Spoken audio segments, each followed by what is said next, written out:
শনিবার গাজী গ্রুপের মালিক গোলাম দস্তগীর গাজী গ্রেপ্তারের পর রোববার রাতে রূপগঞ্জের গাজী টায়ারের কারখানায় দ্বিতীয়বারের মতো লুট করতে যায় শত শত লোক। এ সময় ৫ তলা ভবনের প্রায় প্রতিটি তলাতেই লুটপাট চলতে থাকে।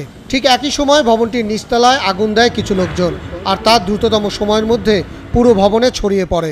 চুরি করতেই একটা গ্রুপ আসে, তবে যতটুকু জনশ্রুত হিসেবে শুনলাম সেটা হচ্ছে ওদের মধ্যে আবার দুটো গ্রুপ হয়ে গেছে। তাদের মধ্যে একটা পর্যায়ে হয়তো সেটা এক্সপ্লোশনটা সৃষ্টি হয় বা কেউ ফায়ার করে, এই ধরনের একটা হিয়ারসে আমরা কথা শুনেছি।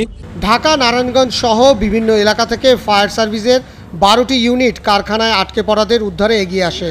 রাতেই কারখানা থেকে 14 জনকে উদ্ধার করা হয়, কিন্তু স্বজনদের দাবি অনুযায়ী সোমবার বিকেল 5:30 পর্যন্ত 176 জন নিখোঁজ রয়েছেন। আমি রাইতে 10টা বাজে 11 বাজে আমার বাবা আমার কাছে আয় না।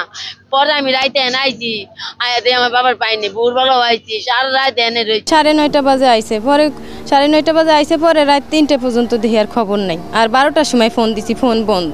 গেছে চাকরি দিয়ে এখানে আসে না, ফিরে আর মোবাইল যোগাযোগ সব বন্ধ। আমি হারা রাইতে আসছিলাম আমার 2টা বাচ্চা নিয়ে।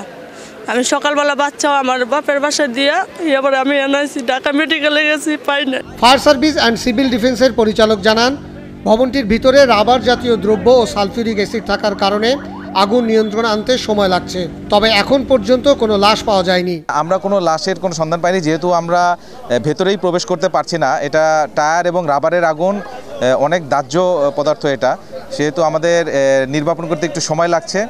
আমরা নির্বাপন করার পরে পুরো বিল্ডিংটি সার্চ করে কতগুলো লাশ পেলাম সেটা আমরা আপনাদেরকে জানাতে পারবো। জি, কারখানা কর্তৃপক্ষ জানিয়েছে আগুন লাগার সময় কারখানাটি বন্ধ ছিল। পারভেজ রেজা, 71, ঢাকা।